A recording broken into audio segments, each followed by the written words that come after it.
for us. You guys take it easy.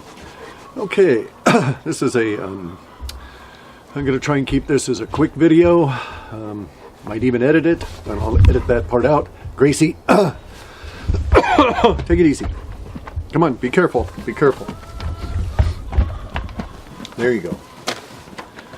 Okay. Welcome to Washington in the winter. It's cold, I won't be out here very long. It's wet, I won't be out here very long. It's briefly a little bit of a sunbreak and a little bit of blue sky, except for where we've got chemtrails all over. Any event though, the purpose of this video is to call attention to the censorship that's going on from Google. Google has run through and has been tightening down some algorithms on the alternative media.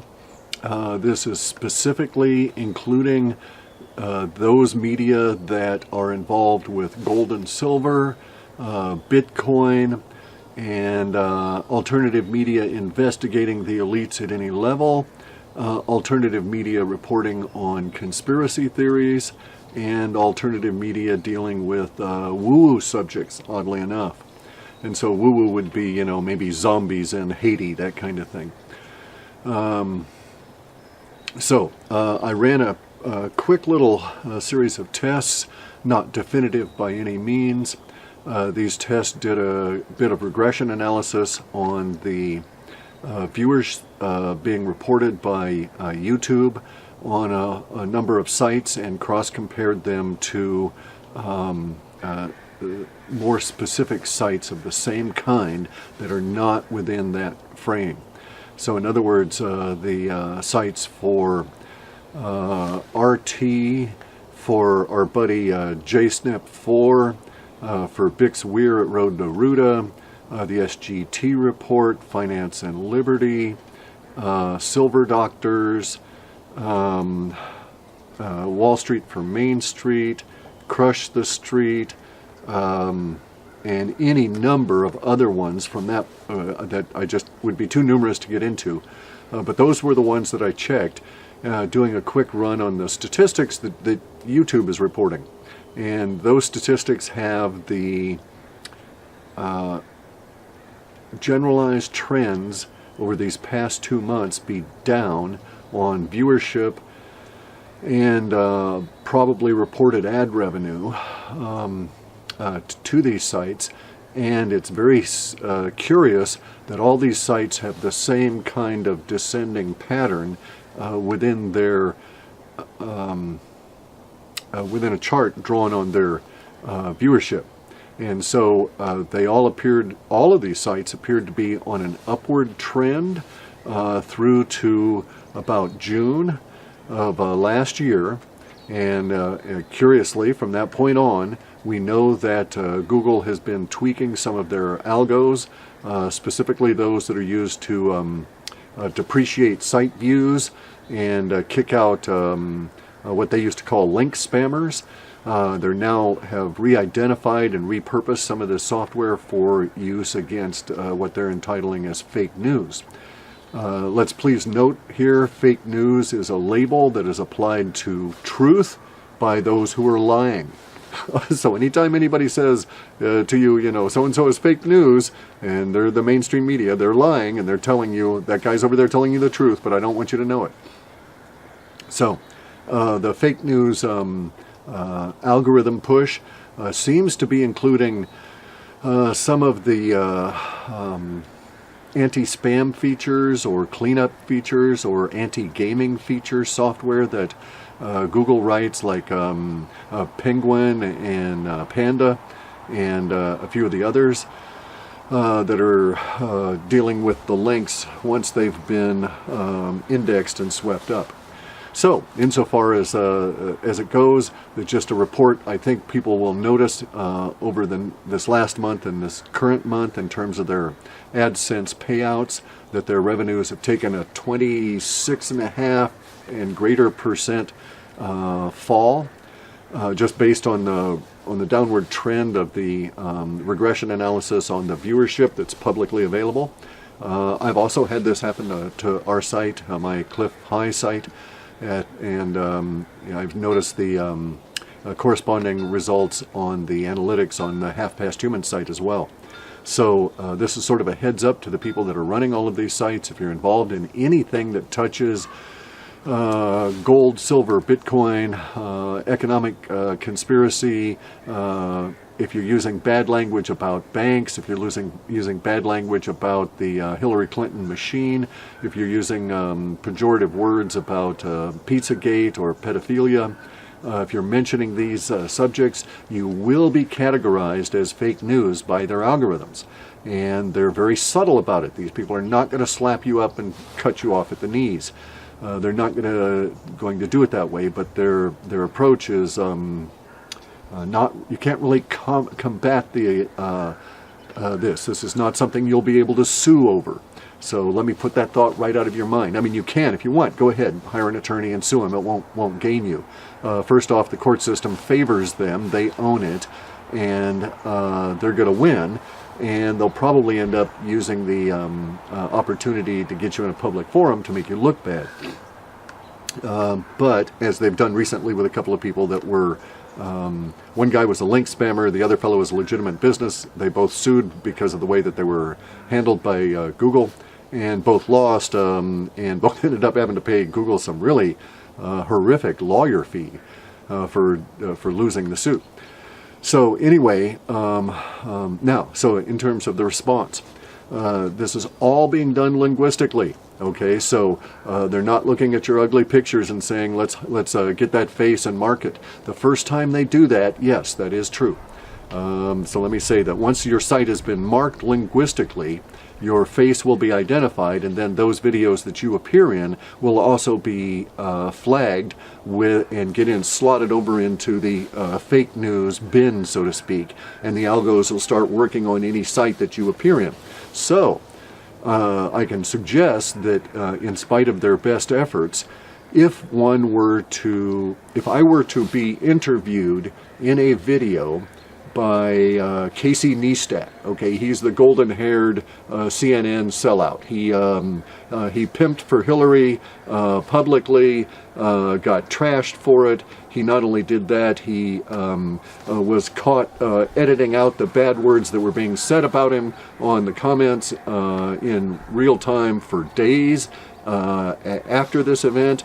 And then he tried to alibi it and cover it up with a bunch of other videos, and then ultimately he sold out to CNN around the time of the election and has been basically a CNN sellout ever since. Now, he still has a lot of subscribers on YouTube. He's good at making videos. His politics and everything aside, his presentation is good. So let's say that he had 5 million subscribers, which is probably fairly close or even under his real subscriber load. If I were to be in a video with him, likely I wouldn't have to reference any of the language for anything that the masters of Google have decided to call fake news. Okay, I probably don't have to use any of those words. They probably have my profile identified as soon as it's analyzed by YouTube in putting it into the racks and stacks at the YouTube selection. It would probably be shifted over, and I bet you that video, even though it was with Casey Neistat, and he has 5 million viewers and almost every one, or 5 million subscribers, and almost every one of his videos gets, 1 million views in the first 6.5 hours or whatever it is, whatever the metrics are. I bet you that the metrics on that particular one would be way down, because they would not want to encourage this association in any way, shape, or form. And I also am of the opinion that the way the software works, they would be caught out in their own trap. So in other words, if I were to do that with Casey Neistat, I would prove to him that the manipulation is going on, because his stats would then start taking a hit before they could manually correct them. The algos work that fast. Once it started analyzing, saw that I was in that video, it would then slot over and flag his channel, and the algos would start working on his site as well. And so he would start seeing revenues plunge and so on. Now, someone would go and take him out of the list because he's the fair-haired boy. But nonetheless, we would be able to, and this is, I'm postulating, this is speculation, that we can demonstrate that this is going on. So that might even be a tactic. If some of the big profile people whose hits are down, like Peter Schiff, Max Kaiser.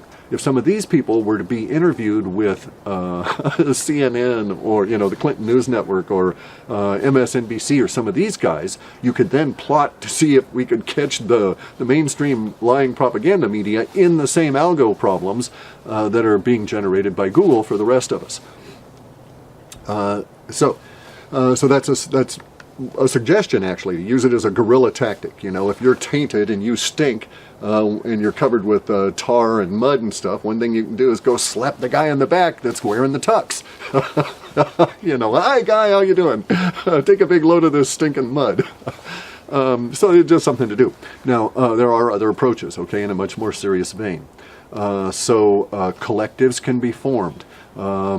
We could do a Grange style, a YouTube Grange, right, where people with a like mind or basically common enemy decide to take a common stand against that approach and overcome the obstacles being presented. And so there's a lot of different ways to do this. There's tweaks we can make on our own sites. In terms of how we do our descriptions and how we do our meta tags. There's language we can leave out and other language we can bring in that will cause the algos to get quite confused. So one thing you might do is to go and analyze those sites that are not being hassled by the fake news censorship algo, and you would see that their description sets, especially their meta tags, are of a certain nature, and that could be replicated and put into our sites. Now, it would only momentarily work. It would only work for a little while until a human saw what was going on and made a tweak to the algo such that they discounted that. But as soon as they do that, the human falls into our trap, and all of those sites that we stole those meta tag templates from, they also become enmeshed into this. And so it's a tactic that was developed by Che Guevara when he was fighting communist revolutionary war. Basically, he was just a really pissed fellow all the time, and he developed some good tactics. And one of them is, if I'm living in a village and they come and beat up me, if the people around me also get beat up, then usually they don't turn against me, they turn against the people that are beating us up, and we form a larger collective. And that's the thinking here, that as we embroil more and more people in this, as we taint more people with our language, the algos become much broader in their impact, much more confused. The impact is spread out over a larger segment. It ameliorates the sharp division in viewerships, and so we gain back some because everybody's being flattened down, and they'll have to continually adjust their algos to respond. So there's that aspect of it. We can do it that approach. There's other linguistic approaches. Boris, knock it off. Other linguistic approaches that can be done to impact the algos. Bear in mind, this is all being done with language. So if you're tricky about language, you can confuse the software because it's just being written by a bunch of guys who don't really want to do it. Bear in mind that, okay? I've worked IT. Seriously, for 20 years. And inside the organization, there's some poor fellow down there that's got to deal with the language and come up with solutions to implement these wild-ass ideas that come from on high from these people that want to implement political stuff in what is a technological engineering environment. And so to do that, they're going to have to work their asses off to get this word but not that word, get this word with that word but not these 5 other words. Otherwise, we're going to piss off these advertisers. There's something else. There's another tactic. If you can taint any of their big name advertisers, boy, this whole thing starts blowing up right away. By taint, I mean, find a good Coca-Cola video, figure out some way to get yourself involved with it. And Coca-Cola, then, hey, they're not going to want to have anything to do with YouTube, Google. They're going to start yanking advertising revenue, or pick a beer company or somebody who's doing commercials on YouTube that you have to sit through and look at. Any of those guys, once their language starts becoming tainted, or once we start using it. So there's another tactic, okay? And that is that you will notice that Pizzagate is built, a lot of it is built around language. The language being the hidden code that, you know, hot dog equals male prostitute, and all of this kind of disgusting, this equals that kind of child, this equals that kind of a child, and so on, within the pedophilia there. And so the language was used as codes, and it went by. No one ever saw it or paid attention to it because they weren't clued into it until now. Okay, well, we can do that as well. We can do it in the reverse. So we could start deciding to make use of language already adopted by and in use by and likely to continue to be used by advertisers who pay money to the big G spot and the little y, little YT, right? And so we could use the same language that they used, and we can alter the context. So we could say from now on, for instance, that the Coca-Cola, hey, Coca-Cola, that's a word for censorship. Oh, I don't want none of that Coca-Cola on my site. Can't stand that Coca-Cola stuff, right? And so we start doing that. The algorithms pick up on the fact we now have Coca-Cola being used on all these, sites that are non-person sites, you know, like our sites. We're not good people. We're in the fake news category. And so we can do it even at a brand name and taint brand names that way. If we use them and adopt them to mean specific things, then they become tainted within the algos and tainted for use by the MSM. This is how slang comes along. And this is why when you find your parents and grandparents using your slang, you know that word is dead. You're not going to ever use that word. It's that same sort of a social effect within the algo itself. So basically what I'm saying is there's a lot of levels of vulnerability within the algorithms. We can individually, I would really recommend that, as individual sites, pursue an experiment to see what we can do, because, hey, it won't hurt. Nothing you can do now is going to make this situation any worse. The algorithms are already tuned against you. I've been watching this for a couple of weeks now, and it's like pretty serious. The drops are recording about 26% across the board on all these sites that I can identify linguistically. So you can't hurt the situation. You're going to get dinged. It's going to get worse. Their idea is to slowly... This is the way Google works, by the way. Google doesn't come along and flip a switch and turn things on or off. They come along one day and they load a chunk of software that has basically the functionality to say, hey, I'm here, I'm cooperating, let's see if I can make any disturbances, but doesn't do any real work. And then maybe over months, they take out a comment here in the software, recompile it, and put it into work. And then they test that section and let it work for days. And then they test the next one. So this is a process of software engineering where they intrude into the working server environment, not with a complete swap over, which can be disruptive no matter what, but with this gentle, continual intrusion of new code that they test and work and so on. This is akin to, linguistically, what we're dealing with, ratcheting down on a valve. So if your revenues are cut 26% now, you can be quite sure in another few months that you will be able to add another 26% to that have been lopped off of your revenues and your viewers by this process, as they grab this word, as they grab that word and put these together and say, oh, look, you know, these guys always use these words this way. Now, what they're doing, how they're doing that is what this thing called machine learning. And the machines don't learn. They're just picking this stuff up, making some adjustments to the relationship of these words and putting it in a little database bin over here, and they retrieve it later and compare all your words against the stuff that's in the database. And so it's not machine learning, right? And this is where it's vulnerable. There's no cognition involved with that. As I say, all they're doing is picking up words and putting them into various bins in their database for comparing to words later on. So we can claim words collectively as the alternative media and make these words our own, and we can give them our own context on them, and it can be an alternative media slang, if you will. And that's going to confuse the hell out of the algos, especially if we start slanging all of the MSM propaganda media language. So if we consistently use and fake news didn't work for them, it didn't have the buzz that it wanted, right? So now they're going to go and they're going to come up with other labels. Whenever they come up with a new label for this approach, we need to take that label and get it in such a way that we're using it and it goes right into one of these bins, which it's compared to, and then it's useless to them. So you see, this is like I was saying in another video that was private to some people about this same subject, that we got to go guerrilla on this. in my way of thinking, right?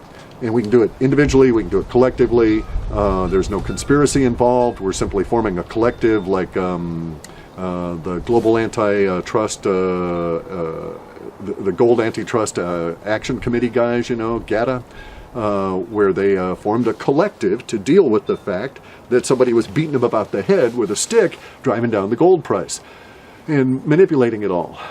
Took them a while. I don't think we would be in the same kind of situation because, as I say, my approach is not to sue. I don't think there's any point in that. I think they're quite perfectly within their rights to be buttheads and to be fuckers and to be trying this.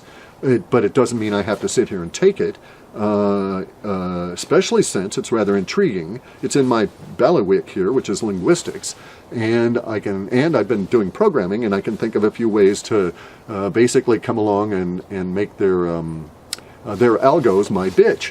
So, and I'm going to tell that bitch, you sit down. I don't want you barking anymore. And it's going to do it. Once I discover these techniques, I'll pass them out, but bear in mind there will be someone over our shoulders at the IT department, some poor bastard like myself, probably 25 or 30 years younger, who's being paid to implement these wild-ass schemes from these fuckers at the top that are the masters of the big G-spot. And there you go, guys. So now the big G-spot is a pejorative term. It's now tainting, as it goes along in other videos and shows up elsewhere. It'll taint, it'll be connected, and then so it'll start bringing all the porno sites. Oh man, you're going to piss everybody off because all the porno sites will start getting their views cut because we're going to take some of their language away. Anyway, so I think something needs to be done. I think we need to have a discussion about this. I decided to do it publicly because there's a lot of benefit to involving the public. I mean, I know for a fact my site's gone down and others around me, and I bet you that the way that they're ratcheting this down, it's heading up to the biggies like Stefan Molyneux and Alex Jones and RT and some of these other sites, right? And they're going to just ratchet it down, turn that valve a little bit. See who complains, turn it a little bit more. Anyway, so a few tactics there for us. It's all language, be creative, and we can win this. Because if we taint enough language, it's our language. And that algo is my bitch. Bye.